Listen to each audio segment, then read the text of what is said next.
Muy bien, vamos entonces a continuar.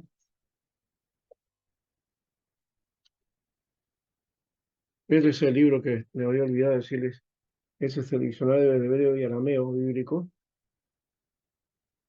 Es un libro que no existe en el mercado. Habrá que enviarlo en todo caso. ¿No hay? No, ese ya no se produce porque ese es de la editorial La Aurora, de una editorial que era del Instituto Superior de Educación y Tecnología de Argentina, ICD. Ya no hay.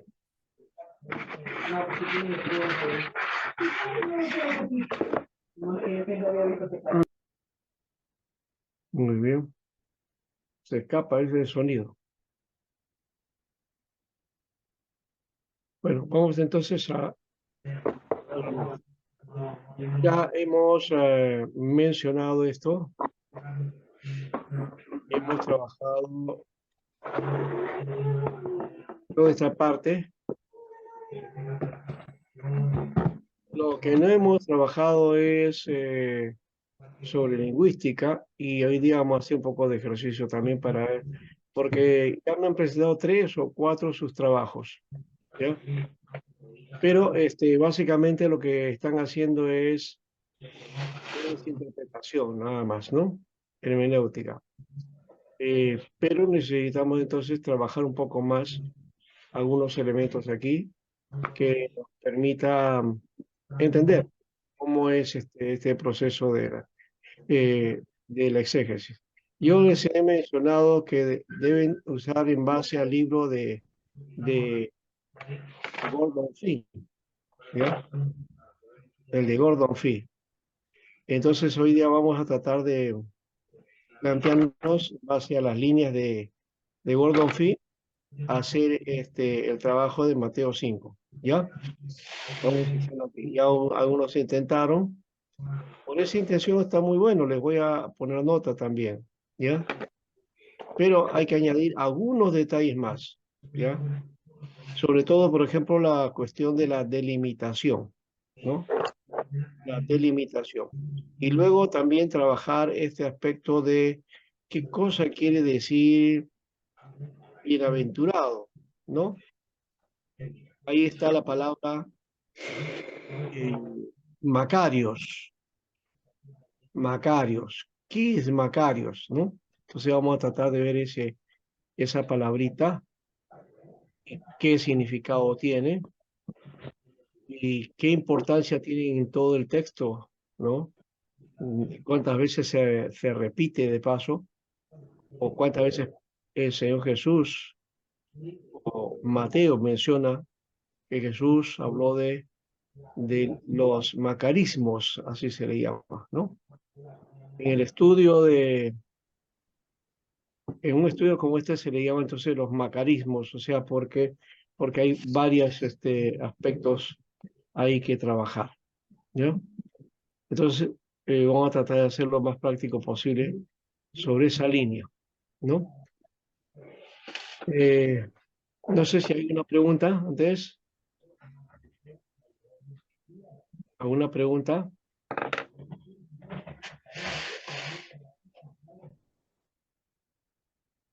Ajá. ¿No hay ninguna?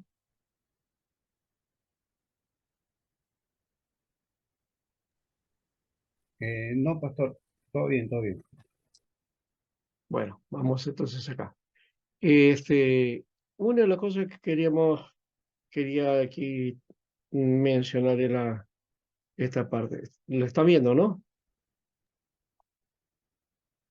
Sí, pastor, sí se Se ve. está viendo, se está viendo, se está viendo. La lingüística.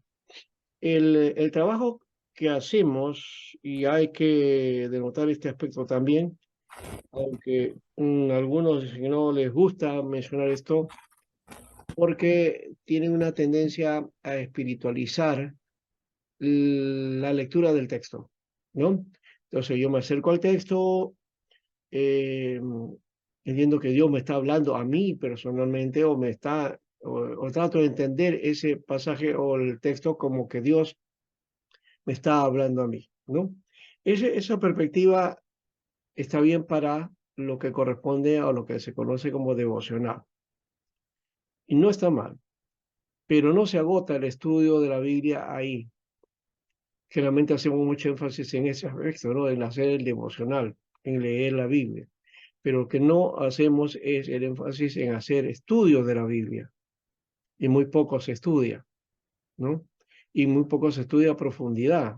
Y eso sí debe llevarnos a una vergüenza porque hoy, por ejemplo, en los seminarios católicos hay mucho estudio y muy buenos estudios, y hay literatura, ¿no? Y mucha bibliografía católica de estudios bíblicos excelentes que hay, es para sacarse el sombrero, ¿no? Entonces, en cuanto a eso, tienen mucho avance, cosa que la iglesia evangélica adolece, ¿no? No hay.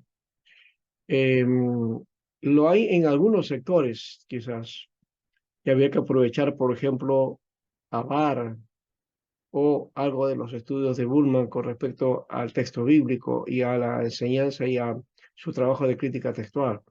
Puede servir eso, pero entre nosotros nos falta mucho de trabajo ahí. Entonces, aquí hay una área que no es tocada y como dije, la Biblia es literatura, es un estudio, digamos, para investigar, ¿no? Es una literatura para investigar, una literatura para estudiar, una literatura para analizar. No les gusta mucho decir que la Biblia es literatura o trabajarlo como literatura, porque dicen, no, esa es palabra de Dios, no puedo tomarlo como literatura, o sea, como la Odisea, la Ilíada o como el Quijote de la Mancha, ¿no? Bueno, eso es otra cosa, pues. Aún así, son lenguaje humano. El asunto está en que la Biblia está hecha en lenguaje humano y entonces ese lenguaje humano hay que analizarlo. Ese lenguaje humano hay que trabajarlo, hay que elaborarlo. Lo que quiso decir el autor y a qué se estaba refiriendo, a qué auditorio y cómo lo recibieron ellos y todo eso. Eso es importante también cuando hacemos una exégesis, o sea, pensar desde esa perspectiva exegética y entonces poder ir al texto para analizar con diversas versiones y traducciones y, por qué no, también en los originales. Para eso necesito también de la lingüística. Como ya está escrito ahí, la Biblia está escrita en un lenguaje humano, ¿no? Esa frase o esa oración, hoy, a algunos no les gusta. Digo, no, no, no, ¿cómo va a ser que la Biblia está hecha en lenguaje humano? No, Dios escogió el hebreo y el griego para, como lengua divina, con la lengua especial. Y no tiene nada de especial el hebreo ni el griego. Son lenguas humanas. Que lo sacralizamos, le damos eso, tampoco. En el cielo no se va a hablar ni hebreo ni griego, ni ningún lenguaje humano, porque el lenguaje humano es para transmitirlo entre nosotros, los seres humanos. El lenguaje de Dios es otro, ¿no? Y entonces cuando estemos arriba, el lenguaje de Dios hay que aprenderlo, pues en base a este lenguaje humano hay que entender qué hay en el texto que tiene que ver con ese lenguaje divino, ¿no? Y ese es otro camino. Ahora, entonces, por consiguiente, entonces, la Biblia tiene todas las características comunes al lenguaje humano. ¿Cuáles son las características del lenguaje humano? Que el lenguaje humano es perfectible, no es perfecto. Se cometen errores, se cometen fallas. Hay, eh, hay fallas o erratas, ¿no? Erratas también se llama, claro. Y de hecho que hay muchas cosas de contradicciones muchas veces, ¿no? En el lenguaje humano. Entonces, esas características también se encuentran en la Biblia. Otra vez, dicen, no, pero la Biblia es inspirada, es revelada. Un momentito, la inspiración y la revelación no tienen nada que ver en ese aspecto del uso del lenguaje humano en la palabra de Dios. Hay que analizar entonces este lado humano, ¿no? El texto bíblico entonces contiene numerosas ambigüedades. De hecho, hay frases oscuras, hay construcciones complicadas, oraciones incompletas, también hay variaciones estilísticas, también hay peculiaridades dialectales, o sea, entre los dialectos, las formas de hablar que aparecen en la Biblia, y también construcciones gramaticales que pueden parecer incoherentes al traducir de la lengua original a otra. Claro, ¿por qué?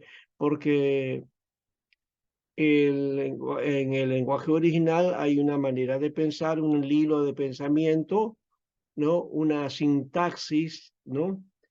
Que nos indica cómo es el pensamiento, ¿no? De este idioma original, pero que muchas veces no se puede transmitir, ¿no? No se puede transmitir al lenguaje, al idioma que se va a traducir, ¿no?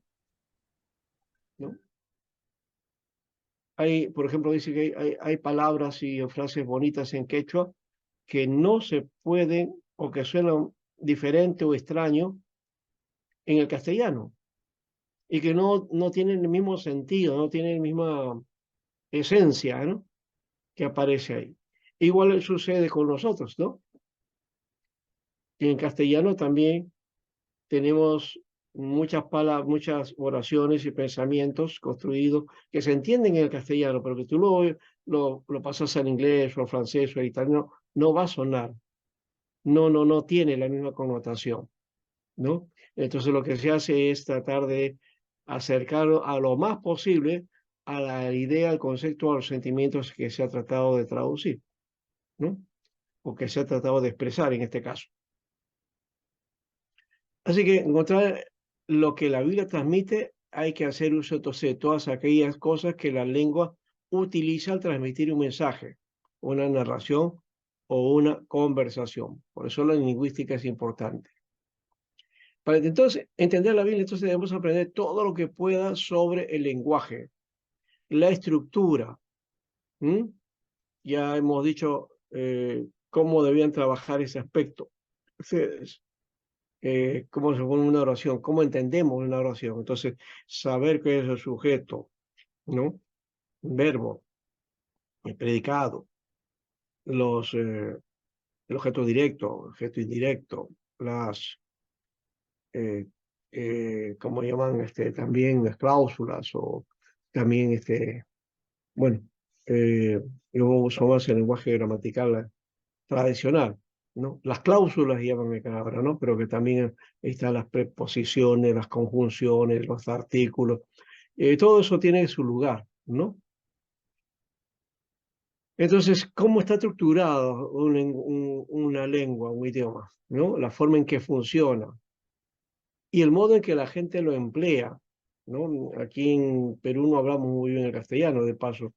Es el más cercano y además ni en España se habla buen español, ¿no? O castellano. Dicen algunos que los colombianos creo que tienen un mejor idioma. Me parece que sí, me parece que utilizan mejor los demás y nosotros los acercamos, pero no somos los únicos. Y luego ya los demás, Argentina, Chile, Ecuador, no Venezuela y otros países centroamericanos, ya no es el castellano eh, que por lo menos tenga un aire de estructura, ¿no? Así que quizá la forma de aprender sobre el lenguaje humano es estudiar lingüística, la disciplina que se define como el modo del estudio científico del lenguaje humano. Y esta ciencia contribuye a la traducción de la Biblia y a su estudio analizando el lenguaje usado. Es la lingüística comparativa que se usa para esto, viendo las características de las lenguas originales, su uso en el texto y su relación en el contexto, ¿no? Eso es básicamente, póngalo como una norma, como una ley, ¿no? Eh, para analizar y hacer una exégesis, tengo que hacer de la lingüística esto. Buscar las características de la lengua original. ¿Cuáles son las características, no? Y su uso en el texto. Y luego su relación con el contexto. Esos tres elementos tenemos que tener en cuenta, ¿no? Las características originales, uno, el uso de ese lenguaje en el texto, y tercero, su relación con el contexto, en la cultura, el lugar de referencia, ¿no? Que expresa el texto, ¿no? Tres momentos, entonces, eso es importante. Anótenlo ustedes, ¿ah? Por favor, ¿ya? Entonces, ver las características de las lenguas originales, ¿no? Por eso se hace también ese aspecto de las palabras, que vamos a ver ahora de eso. Y su uso en el texto, cómo se va utilizando, ¿no?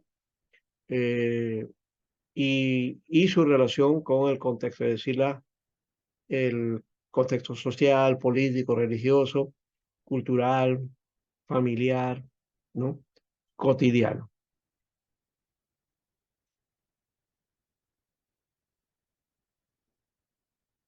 Y para esto hay que buscar, hacernos un vocabulario, ¿no?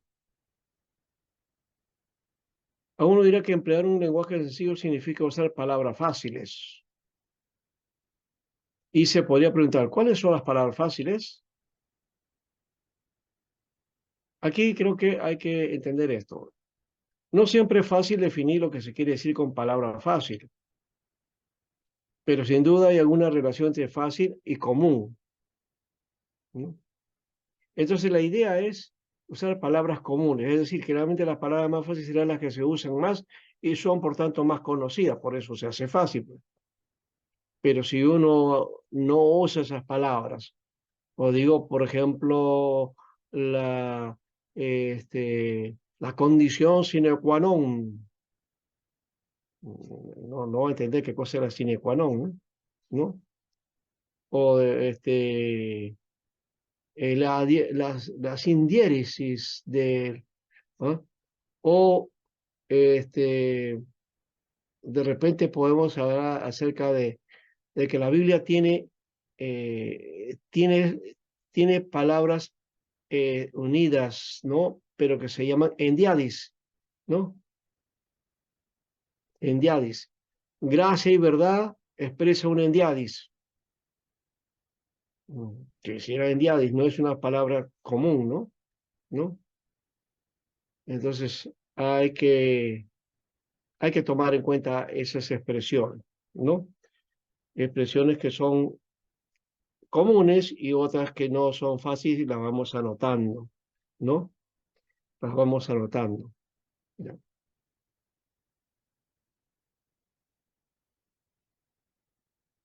Las palabras comunes estas son las más conocidas. Por ejemplo, en lugar de usar la palabra apóstol, tal vez sea conveniente decir los amigos más cercanos de Jesús, o también decir discípulos, o podría sustituirse por seguidores de Jesús, ¿no? ¿No? A mí me gusta mucho utilizar esos seguidores de Jesús, ¿no?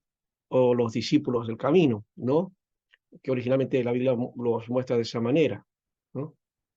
Porque hoy día la palabra apóstol también ha comenzado a tener otro significado en la iglesia, ¿no? No porque la iglesia le haya puesto ese significado, sino por el uso que hay entre algunas iglesias, ¿no?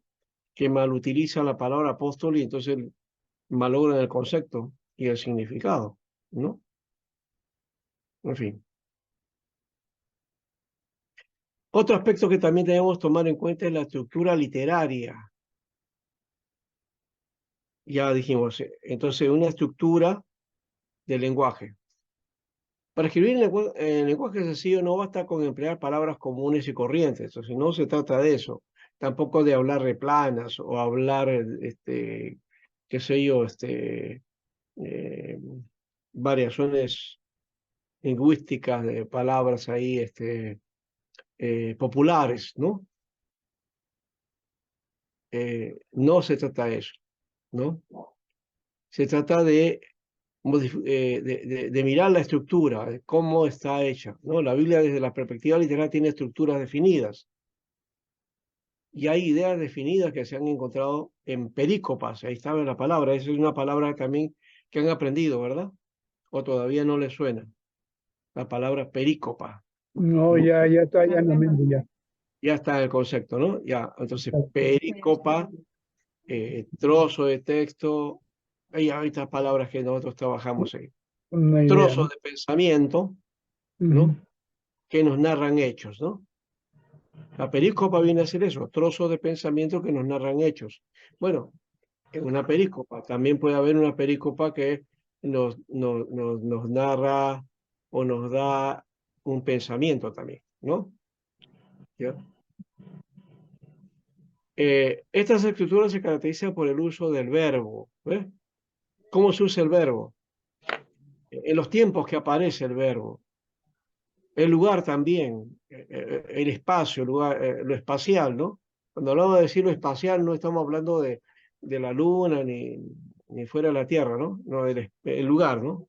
Lo espacial es el lugar geográfico, ¿no?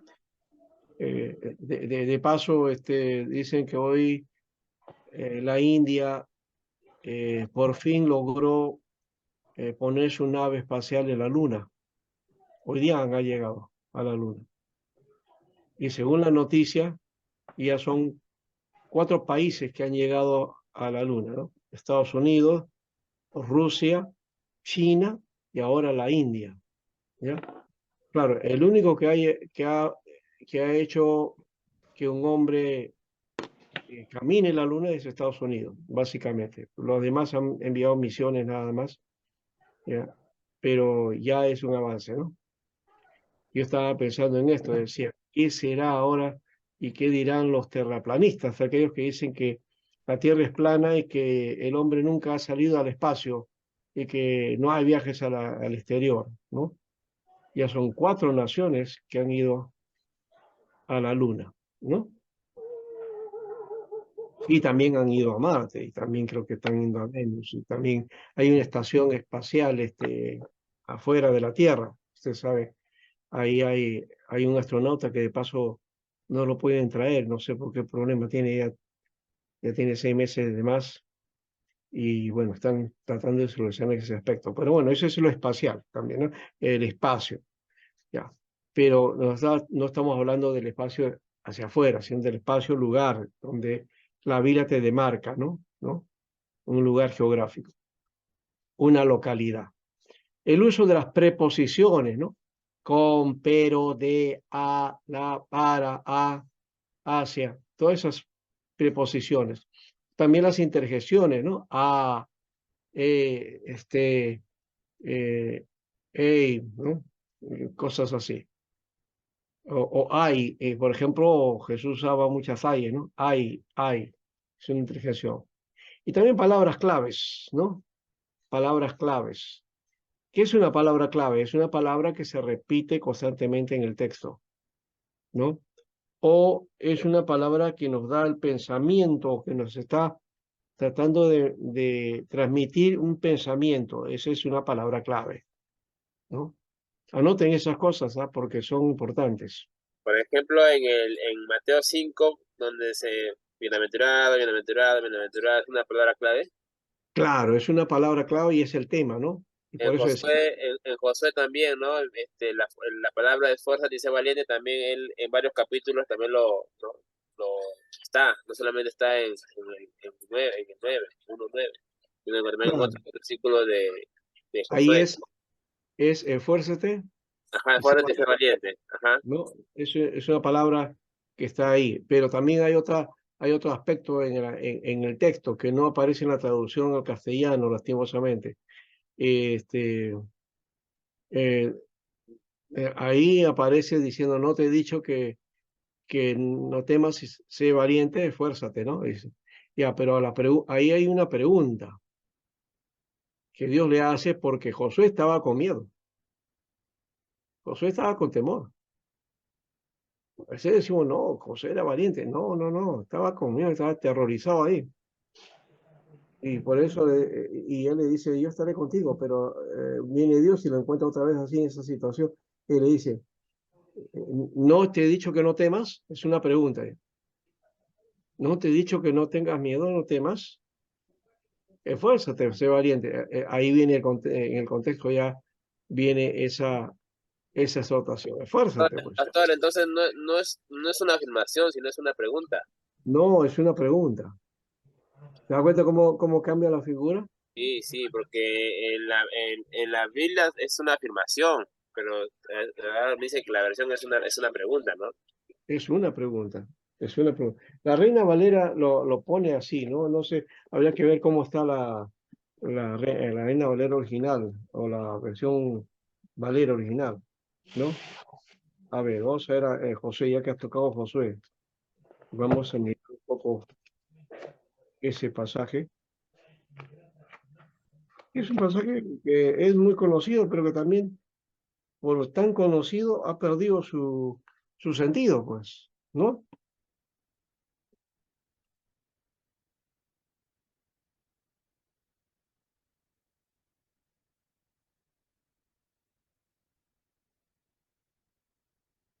Uy, acá también está peor. La 9 dice, escucha lo que te mandé, lo que te mando. Es fuerte y sé valiente, no te...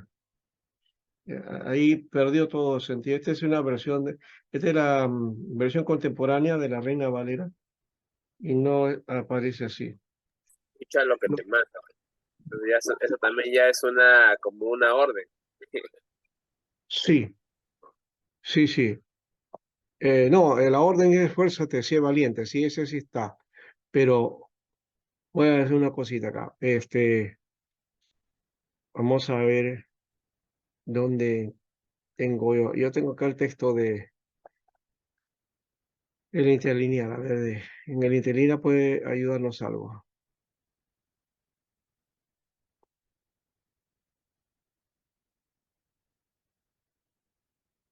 Justo este interlineal tiene el comienzo de Josué.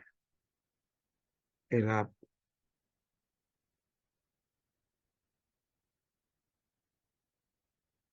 eso hay que verlo en el mismo texto mejor, ¿no?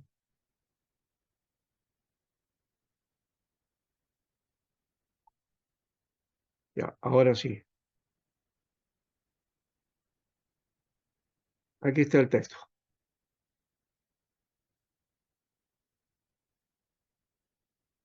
En esta página está de 6 a 11, así que de 6 al 11. ¿Ya? Eh,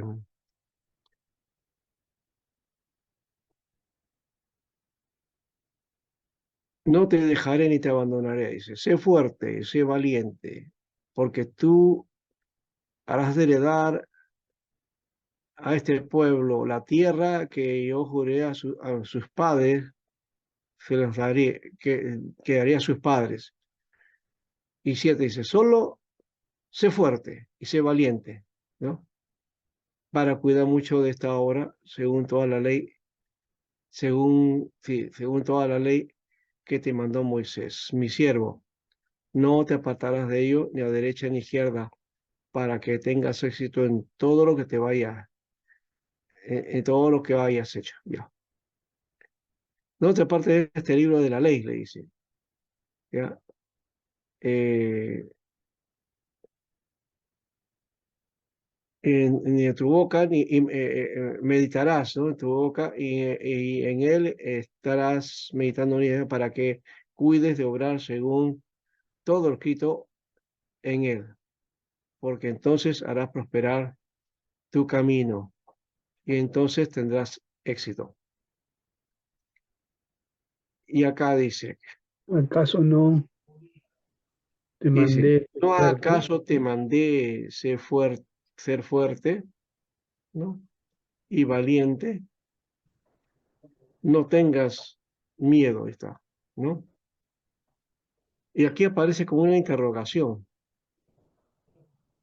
¿ya? Esto no es un artículo, sino esta parte es la Hey, es una interrogación. Por eso mire cómo está ahí, ¿ve? Fíjese el signo de interrogación. La interlineal sí le pone, ¿ve? Le pone el signo de interrogación, porque aquí hay un signo de interrogación. Este hey, o este heck, perdón, heck, es un signo de interrogación, ¿ya? Entonces, ¿acaso no ¿Acaso no? te he dicho o no te mandé Clarito. sí, que seas valiente? Hasta ahí es la pregunta. Luego, no tengas miedo y no te acobardes, porque yo estaré contigo. Ahí está la respuesta. ¿Ves? Entonces, está clarito, ¿no?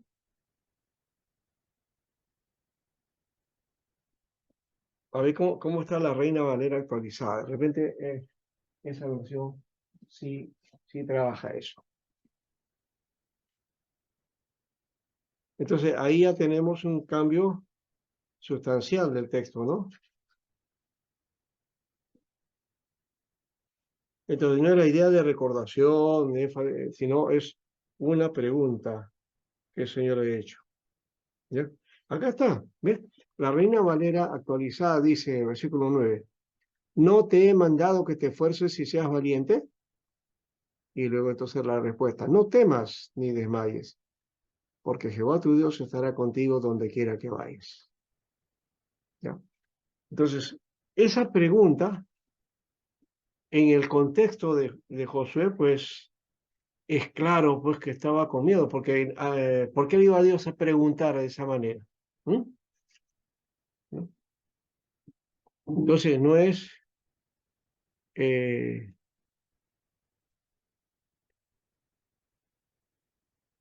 no temas y sé fuerte y valiente, no tengas miedo, no es así, ¿te das cuenta? Entonces el tema ya me dice bastante, bueno, ya No te acobardes. sí, no te acobardes, sí, pero no es como un consejo, ¿ya? Es, ¿acaso no te he dicho que seas fuerte y valiente? Ya, no tengas miedo o no te acobardes, pero ese, mira que te mando que te esfuerces y seas valiente, es la versión que tenemos, mira que te mando que seas fuerte y valiente, como haciendo la advertencia, mira que te mando, pero acá no hay una mira que te mande, es ¿acaso no te mandé que seas fuerte y valiente? ¿Mm? ¿Acaso no te he dicho que seas fuerte y valiente? ¿No te ordené eso? Y claro, si dice acaso es porque tiene miedo, pues el hombre. No, no es eso solamente, sino que está en tono de pregunta, pues. Es una pregunta. Por eso que va con signo de interrogación. En la Reina Valera 60 no está trabajado como signo de interrogación. ¿Ya? Bueno, así está el asunto, ¿no? Seguimos. Entonces ya se dan cuenta que la estructura me está diciendo que hay una pregunta. La estructura me está mandando ahí una pregunta, ¿no? Y se deriva de ahí qué cosa está sucediendo pues con Josué, ¿no? Un gran temor que tenía como ser humano, bueno, ¿no? Como cualquiera hubiera estado en el papel de Josué, estaría así también, ¿no? Entonces esa idea que Josué era valiente, arriesgado, forzado, no, un momentito, es un ser humano. No, creemos que un héroe no puede tener, pues, miedo, no puede tener, no puede ser, ¿no? ¿No? Tiene que ser como Superman. Eso es una idea, hasta una idea tonta, ¿no? ¿No? Porque el hombre, frente ante los desafíos, sí, va a tener miedo de todas maneras.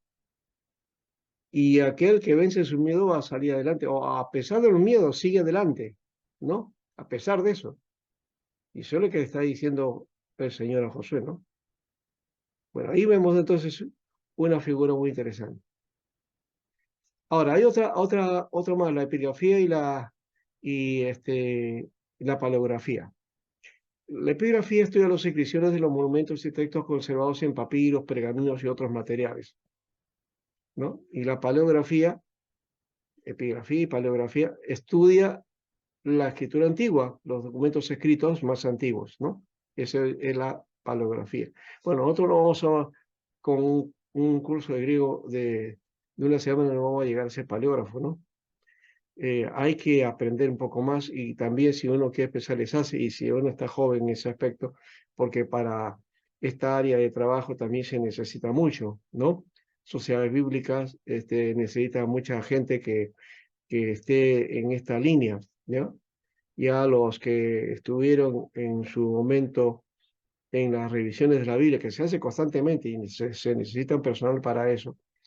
Entonces, hay que estudiar paleografía. Uno dirá, voy a estudiar paleografía, la arqueología y la paleografía, ¿para qué? Pero, si te vas a Israel, uf, ahí vas a ser experto, te van a buscar ahí para eso, ¿no? ¿Sí? Y se gana mucha plata para eso allá, ¿no? Acá en Perú no mucho, ¿no? No hay mucho énfasis en eso. Por ejemplo, este arqueólogo, ah, ya me olvidé el apellido de él, que descubrió un animal, hace poco los restos de un animal, que dicen que es el animal prehistórico más grande que se ha encontrado en el mundo, no, ni siquiera en este sector, en el mundo, ¿no? Los huesos, las vértebras se están exhibiendo en el Museo de Historia Natural de San Marcos, la cuadra 12 de Arenales, ¿no? Sí, 12 por ahí es. Cerca donde era el seminario STEC Perú. Anteriormente yo he visitado muchas veces ese museo. Ahí está, entonces, los restos es inmenso, el animal era muy inmenso, ¿no? Los huesos son unas cosas descomunales, ¿no? Bueno, entonces eso lo estudia el arqueólogo, pero el paleógrafo estudia los restos de documentos o materiales escritos, ¿no? Así que epigrafía y paleografía son aspectos de una misma ciencia y una misma metodología, claro, de la ciencia de la arqueología, ¿no? La primera etapa es descifrar e interpretar los escritos conservados en materiales como jeroglíficos egipcios en sus monumentos, ¿no? Eso es la epigrafía, ¿no? Estudia las inscripciones en los monumentos, ¿no? También en materiales como los jeroglíficos egipcios, ya es un monumento, la escritura cuneiforme de Mesopotamia, por ejemplo, o las modalidades alfabéticas de los dialectos de Canaán.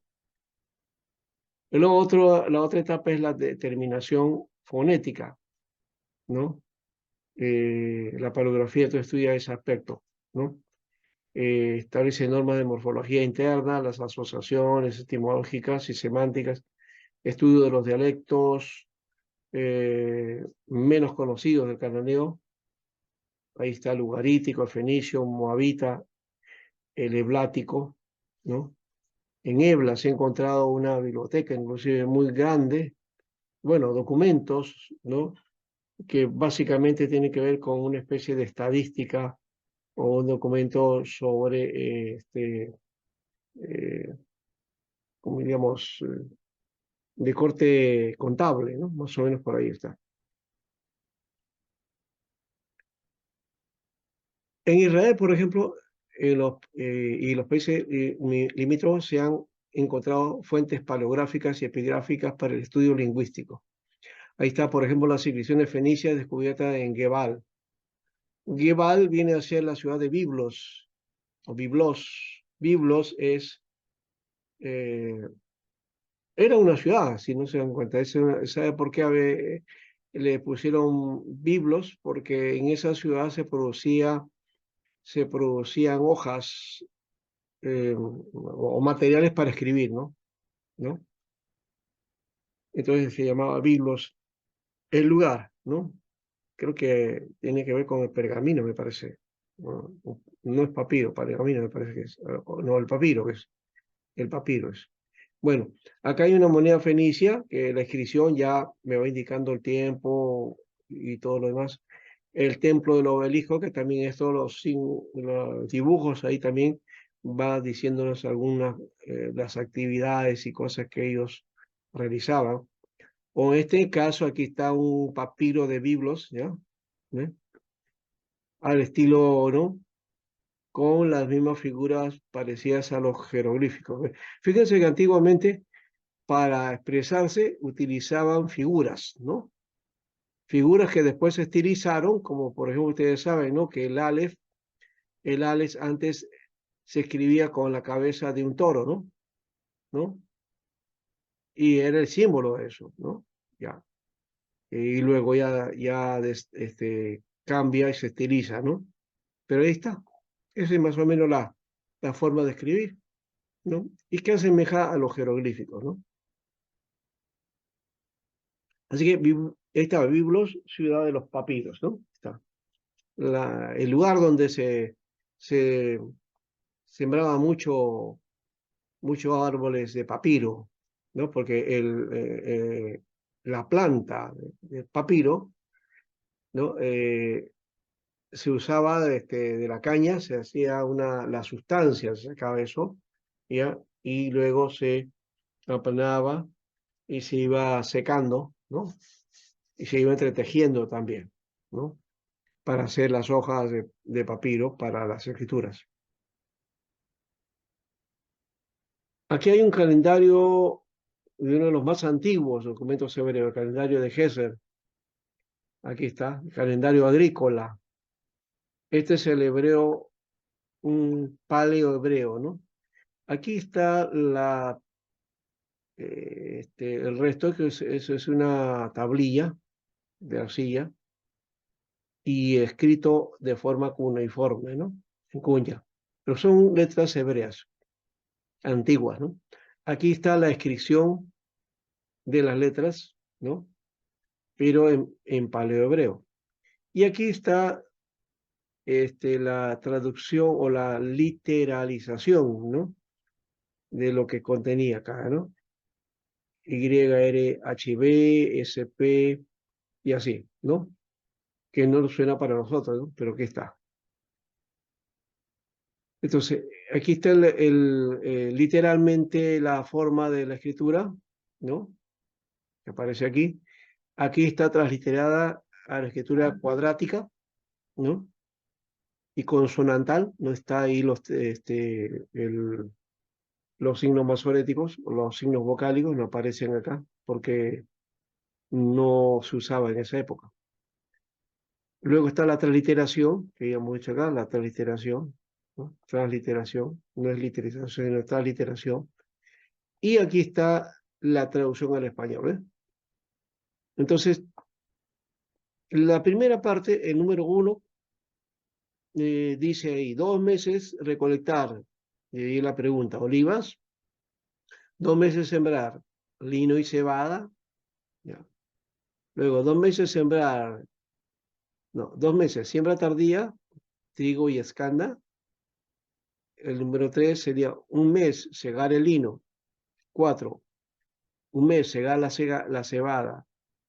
5, 1 mes acabar de cosechar trigo y escanda. Tienen que escoger uno de los dos. El 6, 2 meses vendimiar, ¿no? 2 meses. Está señalando con ese calendario. El número 7 es 1 mes desbrodar, ¿no? 2 meses vendimiando, 1 mes desbrozando. Y avia es el escriba, o sea, lo que está firmando acá. La firma, lo que está aquí. Este es avia, acá, avia. Y aquí está la firma, esta es la firma. Acá sería más o menos esta, acá está, este sería la firma, ¿no? Acá aparece la firma. Entonces ya se dan cuenta que el lenguaje no era solamente para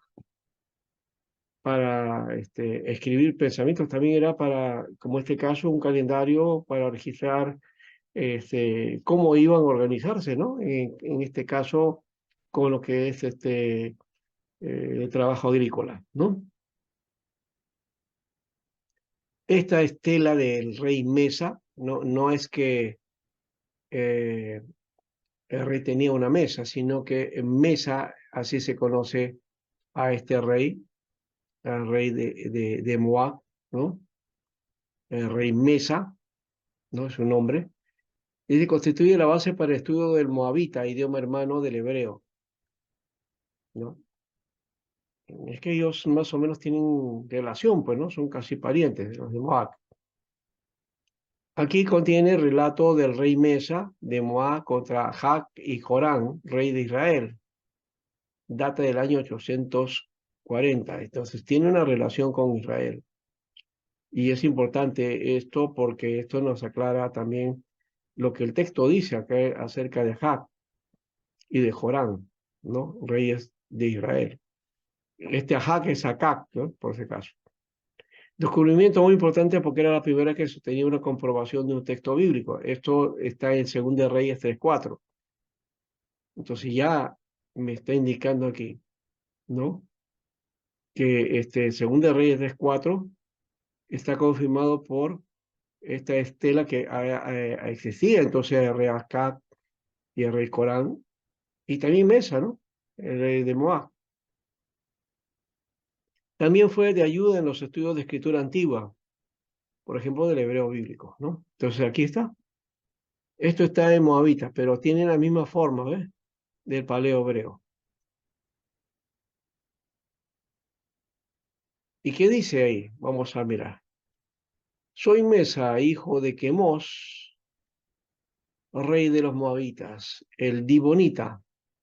Mi padre reinó sobre Moab 30 años y yo reiné después de mi padre. Y he construido este santuario para Quemos en Calchá, un santuario de salvación, porque él me salvó de todos los agresores y me hizo mirar a todos mis enemigos con desprecio. Onri era rey de Israel y oprimió a Moab durante muchos años, y Quemos se enojó por sus agresiones. Su hijo lo sucedió y también dijo, oprimiré a Moab. En mis días dijo, vamos y veré si mi deseo sobre él y su casa. E Israel dijo, la destruiré para siempre. Onri tomó la tierra de Madeba y ocupó en su día y en los días de su hijo 40 años. Y Quemos tuvo misericordia de eso en mi tiempo, y edifiqué a Baal Meón, en él hice una zanja, y edifiqué a Kiriataim, y los hombres de Gad habitaron en la tierra de Ataró. Desde tiempos antiguos, y el rey de Israel fortificó a Ataró. Ataqué la muralla y la tomé, y maté a todos los guerreros de la ciudad para agradar a Quemos y Moab. Y quité de ella todo el botín y lo ofrecí delante de Quemos en Kiriat, y puse en ella a los varones de Sirán y a los varones de Mocrá. Entonces aquí está hablando de las victorias que ha tenido, ¿no? Sobre los reyes de Israel. Y ahí más, y Quemos me dijo, ve y toma Nebo contra Israel. Y yo fui de noche y luché contra él desde el amanecer hasta el mediodía. Y lo tomé y maté en total a 7,000 hombres, pero no maté a las mujeres y las doncellas, porque las dediqué a Estar, Quemos, y tomé de ella los vasos de Yahvé y los ofrecí ante Quemos, ¿no? Quemos era su Dios, ¿no? Entonces aquí habla del triunfo que tuvo sobre Israel, ¿no?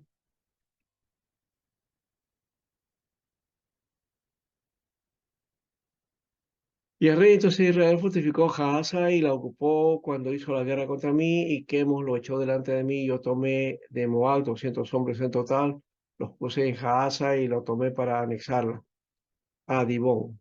Construí Karchak, el muro de bosque y el muro de la colina.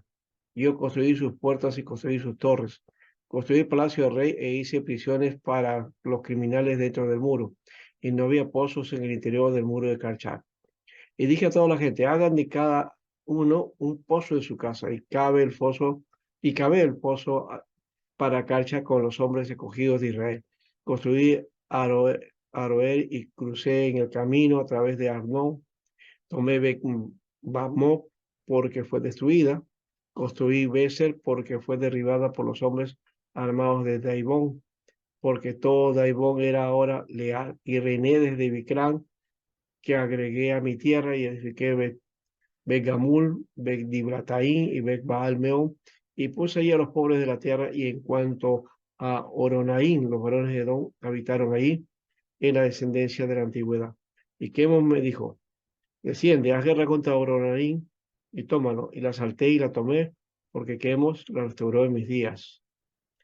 Entonces está hablando aquí de las victorias que ha tenido, ¿no? ¿No? Y de las batallas que ha hecho en favor de su Dios, ¿no? Bueno, ahí está la idea. No nos gustaría de repente decir, no, pero habla de idolatría, pero es que ese es el contexto, pues, ¿no? Que vamos a hablar un rey que no conoce de Dios, ¿no? Acá está la ostraca de Samaria, que también Samaria es su lugar, ¿no? Es una piedra. Ahí también está escrito antiguo. La inscripción de Siloé nos da a conocer la escritura del hebreo en tiempos de rey Ezequías. Este es otro también, ¿no? También en hebreo antiguo. La ostraca de Laquis. Ahí está escrito el nombre de Yahvé, ¿no? Escritura hebrea que data del siglo VI antes de Cristo. Pastor, me quedé en las 5, un favorcito. Para tomar Ah, foto.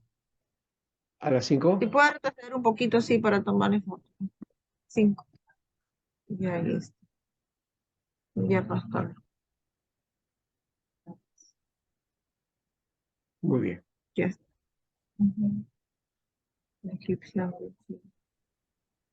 Esta primera vez de Así. teoría. Después ya vamos al texto y vamos a tomar el de Mateo, ¿no? ¿Ya? Aunque ya hemos hecho un poco con lo de Josué, ¿no? ¿No? Lo de José no es un ejemplo más o menos de qué. Pero vamos a tratar de ordenarnos en este caso. Y vamos a ir por el lado de Mateo 5 y después ya veremos también un texto del Antiguo Testamento para trabajar. La ostraca de Laquis, entonces ahora, ¿no? Esta, con el nombre de Yahvé, este, nos revela las características del hebreo bíblico, las posibilidades del periodo de la monarquía de Judá.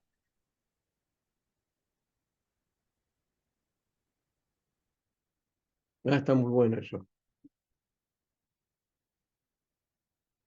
Después está el descubrimiento de los rollos de Mar Muerto, ¿no?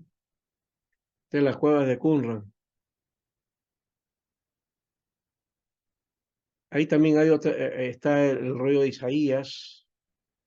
Hay varios rollos de Isaías, pero uno en especial que casi está completo, que se exhibe una copia de eso en el Museo del Rollo en Jerusalén, ¿no?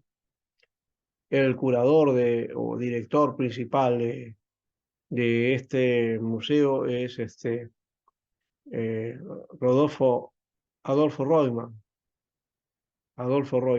¿no? Un arqueólogo biblista muy bueno, argentino, ¿no? Pero de origen judío, ¿no? Él ha venido varias veces al Perú, pero acá creo que no le han dado mucho peso. Estuve el año pasado, el año pasado creo, vino para dos conferencias, me parece, en la municipalidad de Miraflores, ¿no? Lastimosamente no hubo más espacio y nadie le hizo mucho caso acá. En Chile sí, cuando va él, se va a la Universidad Católica de Chile, lo trata ahí y asisten 2.000, 3.000 personas para escucharlo. Imagínense, ¿no? La diferencia. Bueno, y aquí está la historiografía, es la que produce el género literario histórico, ¿no? Un historiador es quien describe sobre historia, mientras que la historiografía o un historiador es el que estudia el fruto de la labor de los historiadores. La historiografía bíblica tiene escuelas historiográficas cuyo propósito es dilucidar cómo ocurrieron las cosas. Sus recursos y metodologías son el estudio de la evidencia interna y la evidencia externa. La evidencia interna es lo que está en el texto, en la Biblia misma, en lo escrito. Y la evidencia externa es aquello que se encuentra fuera de la Biblia, ¿no? Entonces, la primera se divide del texto de la Biblia y la segunda proviene de textos asirios, egipcios, moabitas o de cualquier otro documento cercano, ¿no? Que sirva para establecer sobre bases comparativas una cronología, ¿no? exacta y una comprensión objetiva de los acontecimientos históricos, como el caso que hace, por ejemplo, Josefo, ¿no? En sus libros nos da una historiografía de los hechos que ocurrieron en la época de Jesús, ¿no? Algunos dicen, bueno, son escritos posteriores que ya han sido, digamos, corregidos, de repente modificados, pero de todas maneras, los libros de Flavio Josefo son mm, muy buenos en ese aspecto, ¿no? ¿no? Como evidencia externa.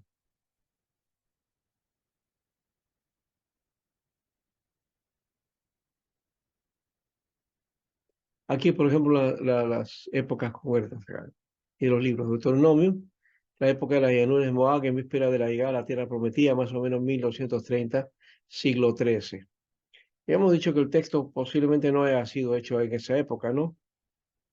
Siempre un documento histórico, un documento, una narración, nunca se escribe al momento, se escribe posteriormente, y no siempre por los que han vivido, ¿no es cierto?, la narrativa, sino a veces es escrito por otras personas. Josué, periodo de la conquista, asentamiento y distribución de la tierra, siglo XIII, más o menos entre 1230 y 1210. Y jueces, y primera Samuel, del 1 al 7, épocas de los jueces hasta Samuel, finales del siglo XIII hasta poco antes de las últimas décadas del siglo XI, aproximadamente de 1210 a 1030. Ese es, digamos, el dato de las fechas, históricamente hablando de los relatos, de los sucesos que se dieron, ¿no? En ese tiempo. ¿Ya? Pero el escrito es otra cosa, ya hemos dicho.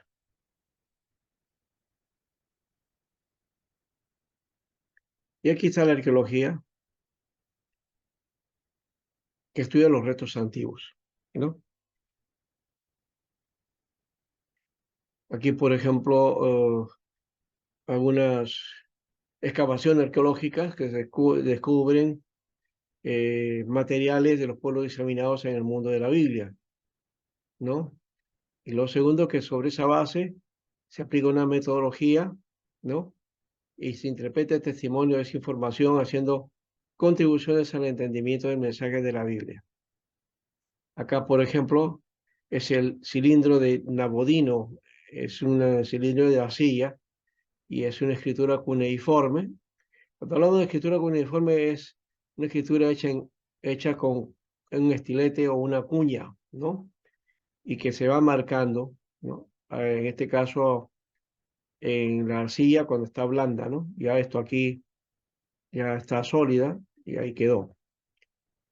Escritura cuneiforme data del siglo VI a.C., descubierto en Ur, en Mesopotamia. Tiene relación con Daniel 5 y 8. Está en el Museo Británico. Entonces, aquí hay una referencia también, testimonio de esa época.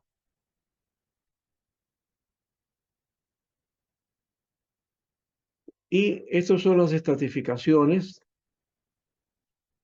el corte estratigráfico de un tel. ¿Qué es un tel? Es un promontorio, es un cerro en realidad, ¿no? Pero que se ha hecho a modo de una torta, ¿no? Que tiene varias capas. Bueno, así se han hecho las culturas y así han hecho también las ciudades, ¿no? Las ciudades están asentadas sobre otras ciudades. Debajo de las ciudades hay otros restos de ciudades, ¿no? Es lo que ocurre aquí en Lima, ha ocurrido en España, en Roma, en Italia, en los lugares donde se ha hecho o se ha continuado, pero se, se construye bajo otras capas, ¿no? Bueno, esa es la figura, pero también aquí está, digamos, bueno, esto sí es otra cosa, que son restos, lo que se encuentra en cada etapa, porque estas capas aquí nos indican eras o etapas, ¿no?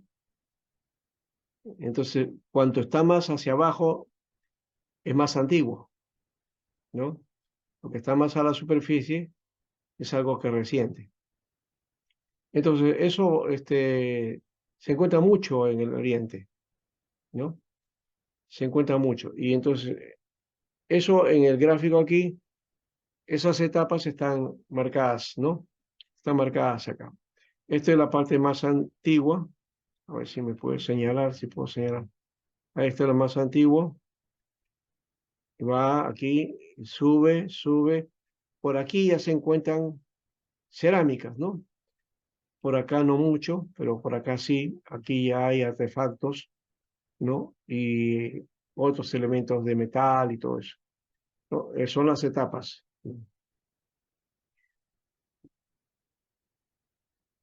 Otra cosa que también es importante es la etapa preliteraria, la prehistoria o historia de la formación del texto, ¿ya? Y que se encuentra esto analizando el texto mismo. Es el texto que nos da datos de cómo ha sido escrito y cuál ha sido su proceso de producción hasta tener el texto formal. Porque para tener el texto formal tal como lo tenemos ahora, o por lo menos como nos llegó en hebreo, en este caso para el Antiguo Testamento, y griego también para el Nuevo Testamento, ha sido un proceso, ¿no? Han habido etapas, desde la oralidad, es decir, del mensaje oral, hasta los primeros textos que se fueron dando, ¿no? Entonces, que fueron saliendo poco a poco hasta obtener finalmente un producto, ¿no? Que viene a ser el texto sagrado, ¿no? Esto nos permite conocer que el texto tiene la influencia cultural de su tiempo, es decir, que muestra la evidencia de pensamientos conocidos en la cultura de su tiempo y que la escritura recoge para dar un sentido y propósito para la proclamación del mensaje. Entonces el texto tiene ese reflejo de lo que la cultura tiene, porque justamente el sentido, el propósito es proclamar el mensaje. Ese es el sentido. No es avalar la cultura o las costumbres que hay ahí, ¿no? En la antigüedad había muchas cosas que hoy día pues ya no se tienen con práctica, y leyes también inclusive, ¿no? El ojo por ojo y diente por diente, por ejemplo, ¿no? Esa ley del talión, que fue, que aparece en la Biblia, pero que es copiada de la Mesopotamia. Entonces, eso ya no es práctica hoy día, ¿no? ¿no? Pero que aparece en la Biblia como ley, como norma, ¿no?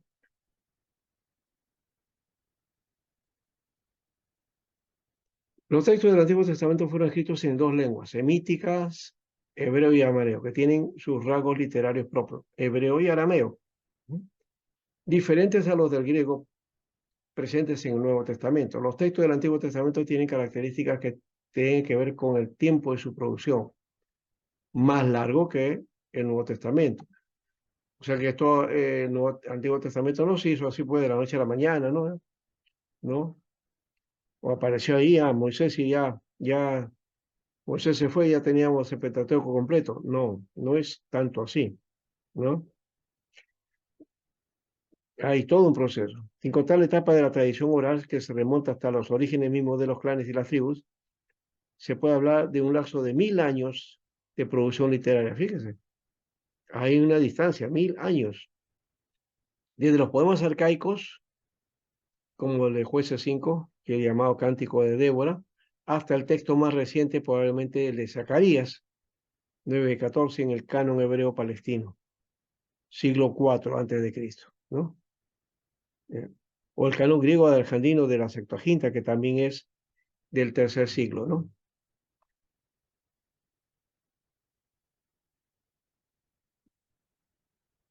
Los primeros escritos tuvieron crecimiento y una transmisión mucho más larga hasta tomar la forma actual, y ese proceso sufrieron cambios, complementos, correcciones, aclaraciones y sobre todo reinterpretaciones. Se dan casos de textos que fueron apropiados para varias generaciones y que luego, por diversas circunstancias, debieron ser actualizados mediante retoques más o menos profundos y hasta con el agregado de otros textos que se presentan como del mismo autor originario. Eso entonces lo ve la crítica literaria, ¿no? La crítica literaria es cuál de esos textos es correcto o es agregado, ¿no? ¿Puede haber entonces aún agregado en el texto bíblico? Sí, porque es un texto, y hemos dicho que tiene todas las características de una literatura o del lenguaje humano, ¿no? ¿No? Que se hace ese tipo de cosas. Entonces, no podíamos decir que no, eso está impedido, porque sí, Dios estaba actuando en todo eso, pero no es que impidió él que se hiciera estas cosas así, ¿no? Sino que simplemente el libro de Dios, en todo caso, aparece en el lenguaje humano, ¿ya? Y con las características que el lenguaje humano, desarrolla, ¿no?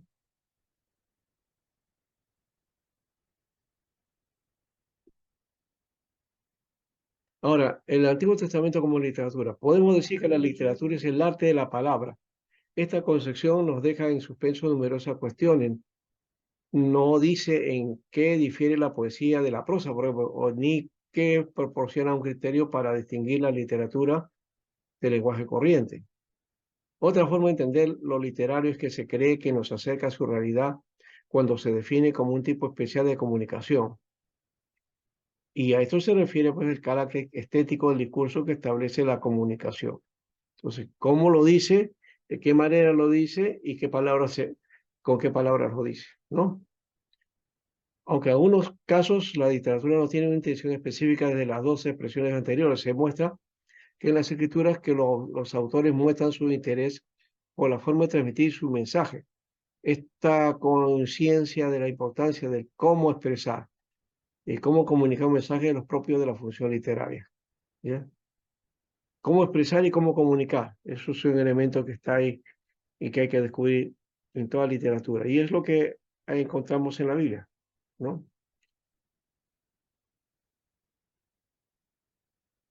Entonces, cualquiera que desee una comprensión correcta de la escritura debe ser sensible a 3 niveles de contexto escrito. El contexto inmediato, por ejemplo, determinar significado de la forma gramatical y la función de la palabra, ¿no? ¿Qué función tiene ese contexto inmediato?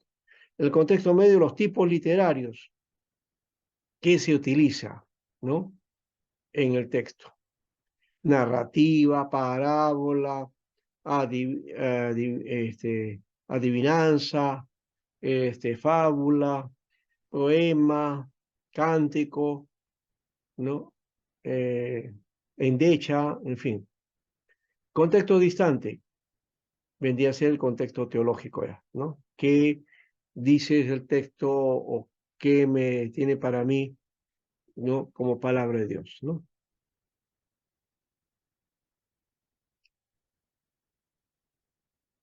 Otra cosa que también los que estudian la Biblia ignoran que el género es un paso crítico en la interpretación. En cambio, el primer y tercer nivel de contexto son los que reciben la mayor atención. Aunque en las últimas 2 décadas del siglo pasado el contexto de los tipos literarios se han comenzado a debatir en la literatura académica. A pesar de estos comienzos, poco se ha escrito hasta fines del siglo pasado. El desconocimiento de este nivel de contexto conduce a uno de los peores errores de interpretación. Por otra parte, estar familiarizados con este contexto brinda la posibilidad de aumentar en gran medida nuestra comprensión de lo que intentamos transmitir o de lo que intentaron transmitir los autores bíblicos. Entonces, la forma de atención del género, ¿no? ¿No? De la interpretación. Muy bien. Los tipos literarios deben considerarse como la etapa de mayor importancia en el proceso de interpretación.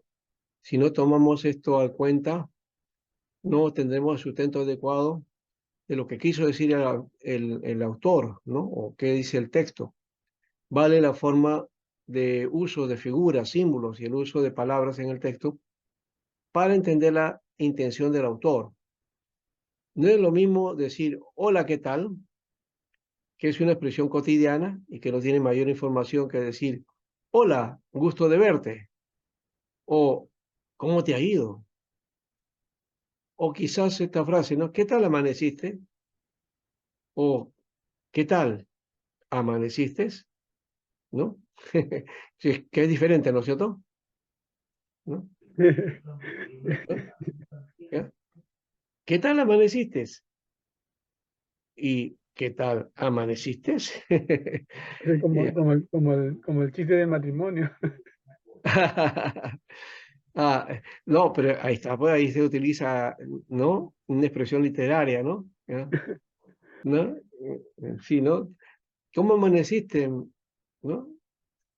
¿Cómo amaneciste, mi amor? Dice, ya. Ese es cuando están de novios o los primeros años, ¿no?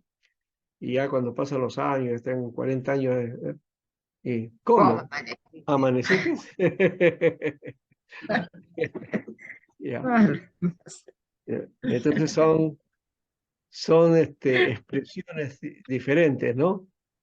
¿No? Bien. El análisis literario se encarga de tratar estos elementos de comunicación textual y cómo el autor usa el lenguaje y sus recursos, las variantes y todo eso, ¿no? Entonces, cómo hablamos, ¿no? Metáforas, ¿no? Sinécdoques, parábolas, Hola, buen día. ¿no? Las cosas que vamos utilizando. Y aquí está entonces, los tipos de género literario no están definidos por el vocabulario ni la gramática, los definen tres marcas acá. Formas o estructura, marca el género de inmediato como el verso diferente a la prosa, por ejemplo. Que de paso, la forma de verso en la Biblia no es la misma forma de la, digamos, la rítmica dentro del castellano, ¿no? En el poema que en castellano, ¿no? Aquí nosotros usamos en la métrica algunas letras o no, unas frases o palabras que tengan una terminación parecida cada tres o cuatro palabras, ¿no? O cada, o frases, digamos, no palabras, a veces algunos son frases, ¿no? Depende cómo lo vamos trabajando así. En cambio, en el texto en hebreo no tiene esa fórmula, ¿no? Sino tiene fórmulas de pensamiento. O sea, por ejemplo, eh, tienes cuatro palabras que vienen en una oración, después viene tres en otra y a la siguiente otras cuatro y así, ¿no? Es una métrica diferente. Ahora, contenido es estructura literaria, por ejemplo, un salmo de lamento que debe tener un pedido, solicitud a continuación de una descripción. Una narrativa debe tener un argumento, ¿no? Entonces, a eso tenía que ver con contenido, ¿no? Un lamento es pedido o solicitud y una narrativa es la expresión o la descripción de un argumento. Función o intencionalidad es cómo se espera que el texto funcione. Difiere de la forma y del contenido. Una función diferente significa por lo general que tendrá un género diferente también, ¿no? Entonces ahí está, pues, por ejemplo, de repente una figura, un poema, ¿no? O un canto, ¿ya? Eh, ¿Qué funciona? Hay cánticos, por ejemplo, de guerra, hay cánticos de victoria, hay cánticos, pero de endechas, de tristeza, ¿no? De llanto, en fin.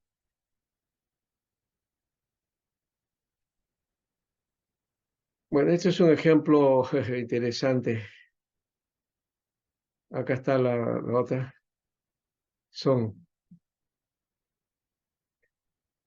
Acá, eso está en inglés, ¿no? Abundance in the table. Eh, puede, puedes dividirlo de dos maneras aquí, ¿no? En una está todo junto, ¿no? Porque así viene el texto en hebreo, por ejemplo. En griego también, ¿no? Viene así, todo unido. Entonces, puedes poner abundance in the table o abundance in the table. ¿Cuál sería la oración adecuada? ¿Ah? Bueno, ahí tengo que saber inglés, ¿no es cierto? ¿No? En la primera oración dice, un pancito baila en la mesa, ¿no? Un pedazo de pan, un pedacito de una amiga baila en la mesa. Y en la otra dice, abundancia en la mesa. ¿Cuál sería el sentido correcto? ¿Cuál sería? A ver, ¿tiene lógica eso de un pedacito de pan danzando en la mesa?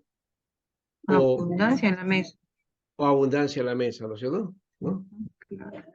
Abundancia, ¿no? Ese es el sentido. Bueno, y la otra también, ¿no?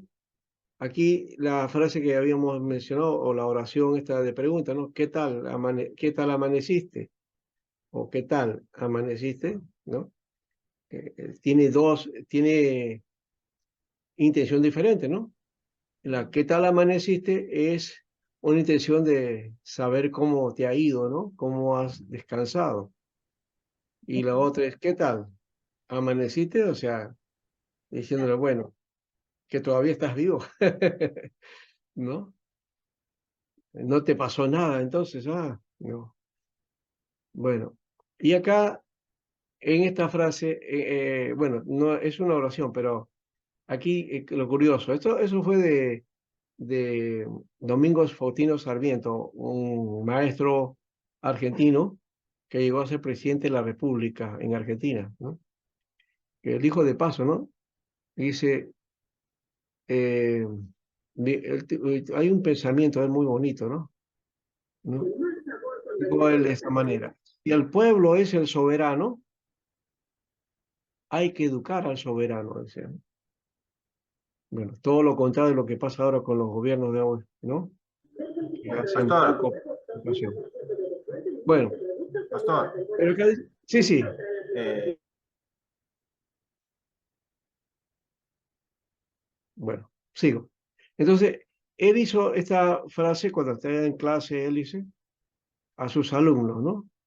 Y dándole la importancia de las comas, ¿no?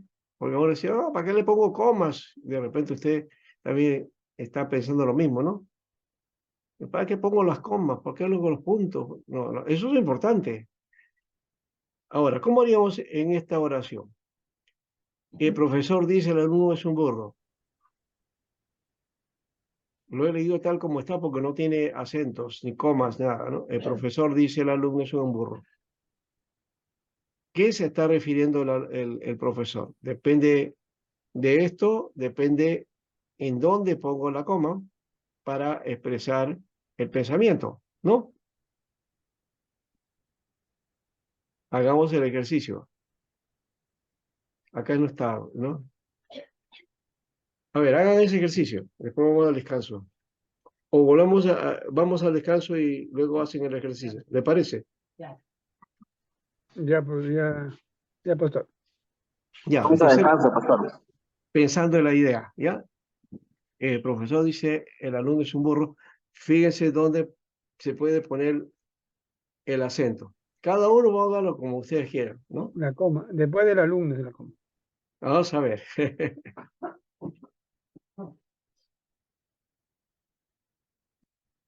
Volvemos, 10 minutos.